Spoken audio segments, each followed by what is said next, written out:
Hi friends, ఇప్పుడే అందిన వార్త. ఘోర ప్రమాదం, 30 మంది పైగా మృతి. ఈ విషయాలన్నీ తెలుసుకోవాలనుకుంటే వీడియోని ఎక్కడ స్కిప్ చేయకుండా చూడండి. అప్పుడే మీకు పూర్తి ఇన్ఫర్మేషన్ అర్థమవుతుంది. అదేవిధంగా ఛానల్ ఫస్ట్ టైం చూస్తున్నట్లయితే సబ్స్క్రైబ్ చేసుకోండి, లైక్ చేయండి. లైక్ చేయడం వల్ల ఇలాంటి ఇన్ఫర్మేషన్ చాలామందికి రీచ్ చేసిన వారు అవుతాం.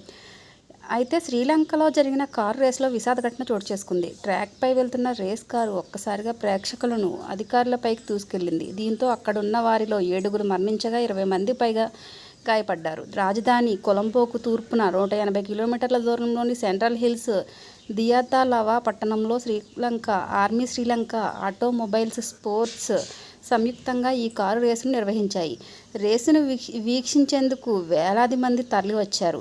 అనుకోని ప్రమాద ఘటనతో వారంతా షాక్ అయ్యారు. ఈ ఘటనపై పోలీస్ అధికారి నిహాల్ తల్దువా మాట్లాడుతూ, రేస్ కార్లలో ఒకటి ట్రాక్ నుంచి తప్పి ప్రేక్షకులపైకి దూసుకెళ్తున్నట్లు తెలిపారు.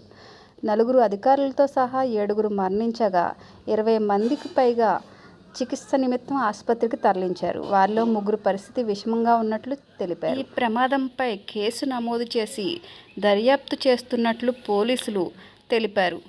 ఈ ప్రమాద ఘటన తర్వాత రేసును నిలిపివేస్తున్నట్లు తెలిపారు. Sri Lanka army, Sri Lanka automobiles sports సంయుక్తంగా నిర్వహిస్తున్న 24 ఈవెంట్లలో ఇది 17వది అని పేర్కొన్నారు. ఇలాంటి లేటెస్ట్ ఇన్ఫర్మేషన్ వీడియోస్ కోసం ఛానల్ సబ్స్క్రైబ్ చేసుకుని లైక్ చేయండి, షేర్ చేయండి. Thank you for watching. Please support చేయండి.